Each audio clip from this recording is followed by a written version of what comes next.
Hey, I'm Alex Radical from Board Game Co, and today I'm reviewing Marrakesh from Queen Games. Marrakesh is one of Stefan Feld's more recent designs, although by now the game is over a year old, and is part of Queen Games' City Collection. In fact, I believe it's the only original title in the City Collection so far. That's going to be a whole rebranding of a bunch of Stefan Feld's older titles, and Stefan Feld is master of the Euro to a large extent. He has done a ton of point-salad Euro games over the years that have been incredibly popular, from Castle Burgundy to Macau to Bruges to any number of different titles out there. Now, I'm not going to be doing a full rules overview, not even close to it. There's a lot going on in Marrakesh, but I will try to give you a general perception of how the game operates. You're going to be playing across 3 eras, effectively, each of them having 4 rounds of play, as you effectively try to get as many points as possible by navigating this main central board and your own personal player board as efficiently as possible.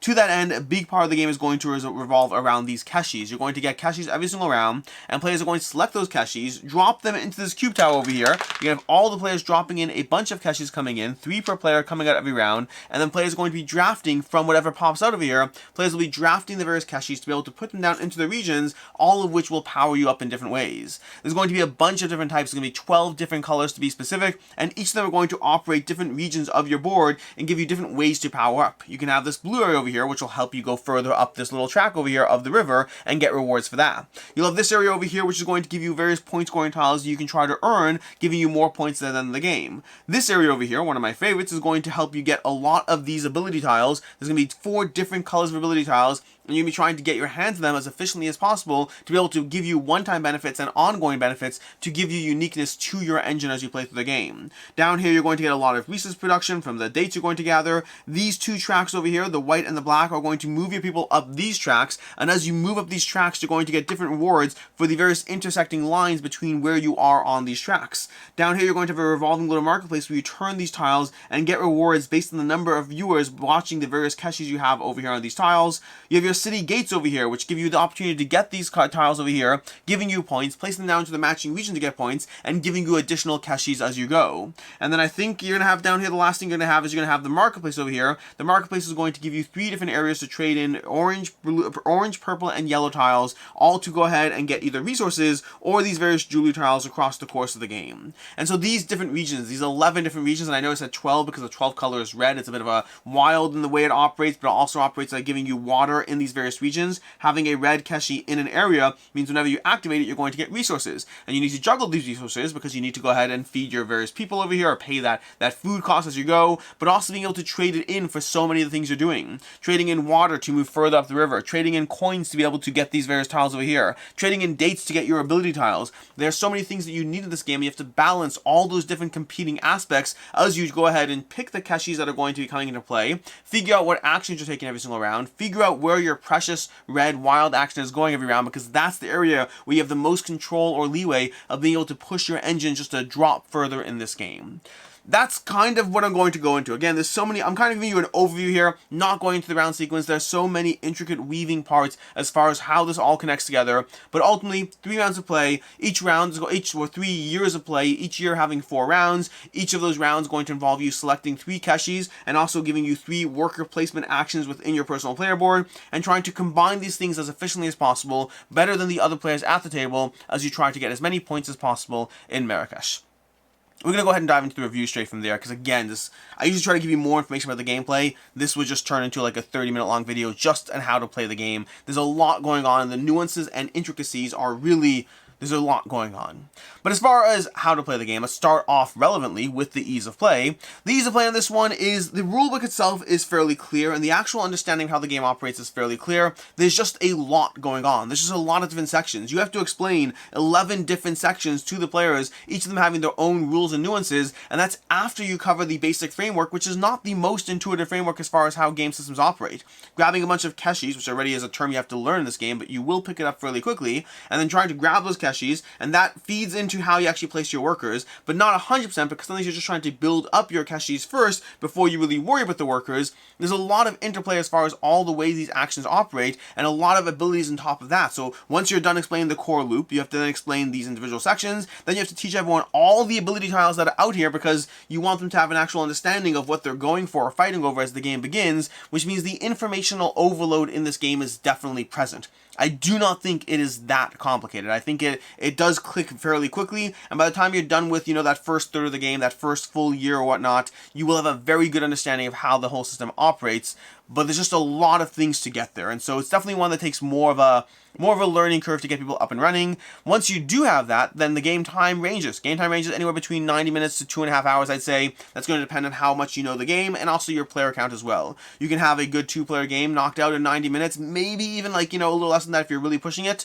But if you have 4 players playing for the first time, you might be signing up for a 3-hour-long experience. So the ease of play, definitely something to be mindful of as far as whether this is a game for you or not, both in the initial learning as well as just the game time itself. As far as what I like, don't like, and can see others not liking, there's a lot to like in Marrakesh. Marrakesh feels like one of the better, more recent Stefan Feld games. There's a lot of things that just weave together beautifully in the game. The intricacies of the way these systems all operate, the way everything feeds into each other, the way as you move up these tracks, you're gathering Keshis that feed into your other tracks. As you go ahead and gather these walls, you're gathering Keshis that feed into other tracks. As you go ahead on this little turning wheel, you're going ahead and giving you resources which you'll need for everything else, but you're also able to go ahead and move up the central board. So again, you start having that interweaving aspect. As you go ahead and have this region, you have all these ability tiles which will give you Keshis and ongoing abilities and more streamlined aspects of just ways of getting points or one-time abilities that will really feed beautifully into your engine. Meanwhile, you need resources, so you're going to get a lot of those from over here.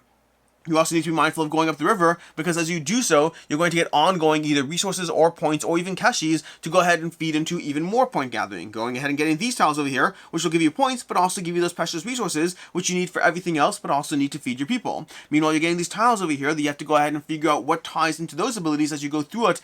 Everything weaves together beautifully. It feels intricately designed, and it feels well balanced. It feels like no single path feels like a dominantly strong path. Even me, I have a personal preference as for the paths that resonate more with my playstyle, but they don't feel stronger, they just feel more like they resonate with my playstyle. Everything in this game is good, it's just a question of how good. That's why Stefan Feld is known for point salad games, because everything you do will give you points, but the ways you weave it all together will define whether you're playing a good game where you score decently, or whether you're playing a great game where you really manage to eke every last drop out of the system. Marrakesh gives you the opportunity to eke every last drop out of the system, and it does so while having you want more. It leaves you wanting more as you go through it. I think this game lets you do the perfect amount. You get done 30, 40, maybe 50% of the stuff you're trying to do in this game, which means you get enough done that it's satisfying. Maybe you go ahead and fully fleshed out this river track. You went fully up this chart, you were master of your domain in that river area. Maybe you went ahead and got a ton of ability tiles, just leaning into this heavily. You even paired that with one of these endgame scoring that rewards you for ability tiles. There's always somewhere where you can get everything done, or at least as much as you possibly can imagine, and you feel satisfied in that domain. But there's 11 different domains here, and then that makes it much more complicated to feel like you got everything done. The game lets you feel like you struggled and persevered and got what you wanted, which you never thought you would get at the beginning of the game.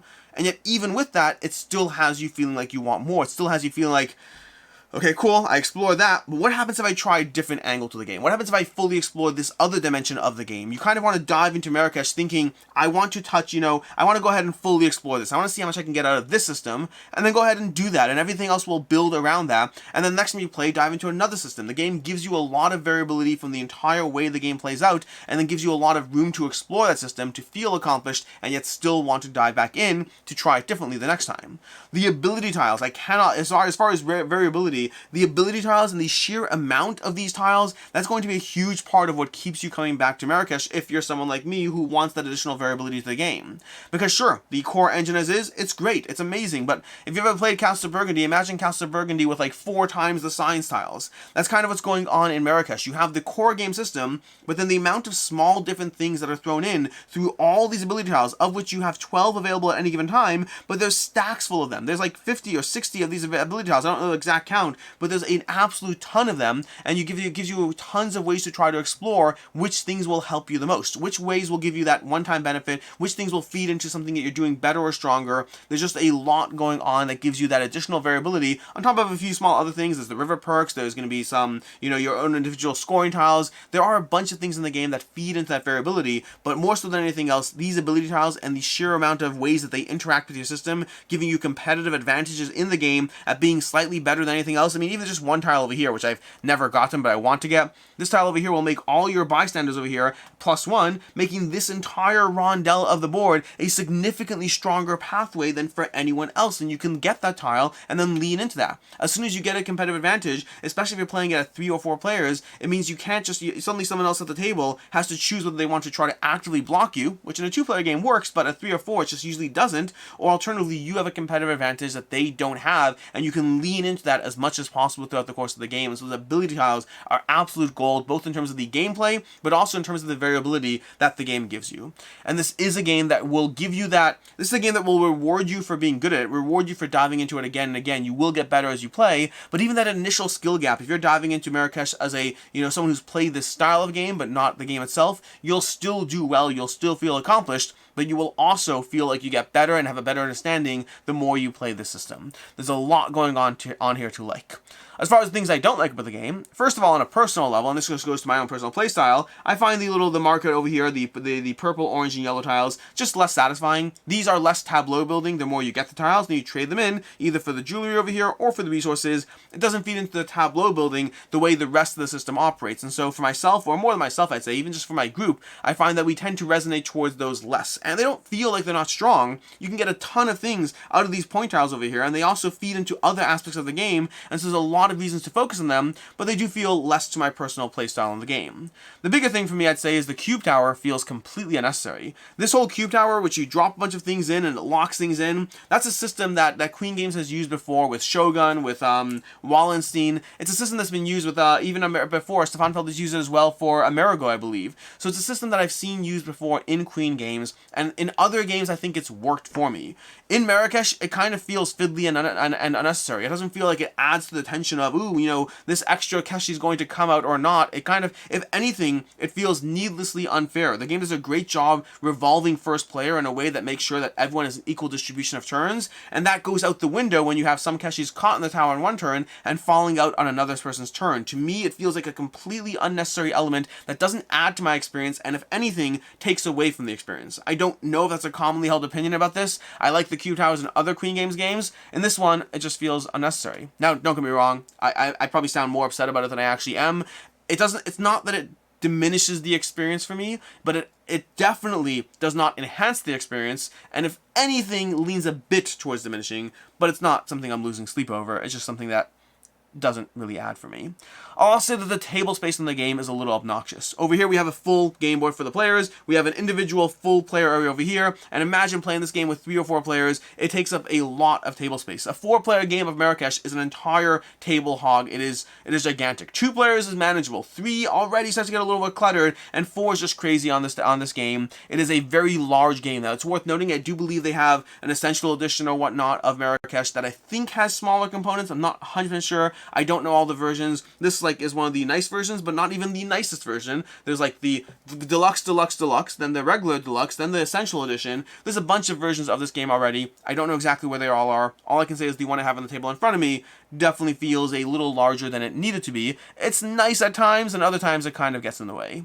As far as what I can see others not liking in the game, it's overwhelming to begin with. It's an overwhelming game with the amount of stuff, not with the complexity of it, but with the sheer amount of stuff going on, and this might just not be your type of game. Especially if you're new to Stefan Feld games, I would not recommend Marrakesh as a first entry point to his genre of how he approaches game design. I think there's so many others that do it better. Castle of Burgundy, to this day, is still one of the best ones that he's done for me, and I think Marrakesh leans into some of the intricacies of his designs, but it does so with more on the table, and it's just a little bit more overwhelming than what you might be looking for. I'll also say that's completely abstract as to what you're doing. If you're looking for a thematic element of what's going on here, you're not going to find that in Marrakesh, at least not for me. There's various stuff going on. You're doing stuff that leads into other stuff, and you're going up these tracks, and the palace track and the mosque track, they all do things, and they give you stuff. Why? Because it kind of had to happen for the game to work. That's why it's happening.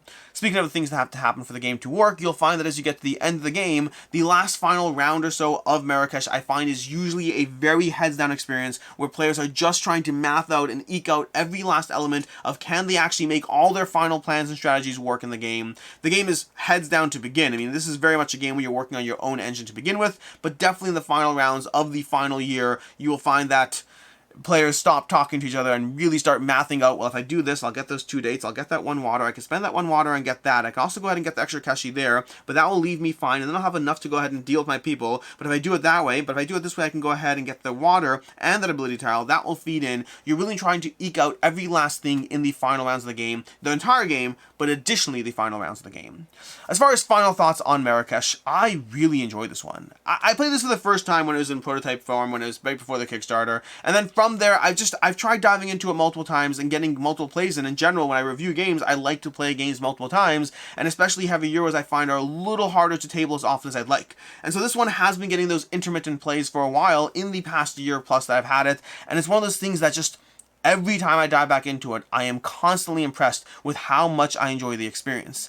It is such an overwhelming experience, but in such a good way. There's a lot going on here, but it does so brilliantly. It interweaves brilliantly. It gives you lots of reasons to continue to explore. It gives you lots of ability tiles to give you variability and give you competitive edges in a way that's rewarding both in the individual game and gives you that variability game to game. There's so many things going on. To me, this is one of Stefan Feld's best, most recent designs. He has a lot of designs. I like anything he's done. But for me, there have been highlights. There have been games over the years that stuck out more for me, and Marrakesh is certainly the most recent that hits that for me. For me, this is a 4.5 out of 5. I think Marrakesh is absolutely brilliant, a little overwhelming at times, but worth the investment if you're someone who likes this genre.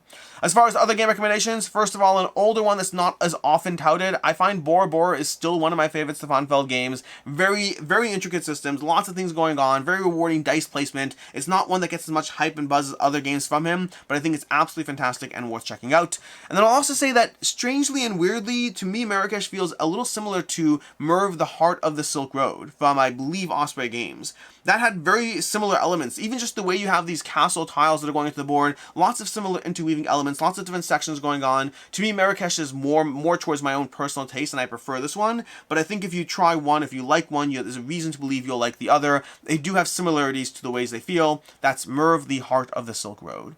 In any case, until next time, I'm Alex Radcliffe from Board Game Co. I hope you found this video helpful, and as always, I hope you have a good one.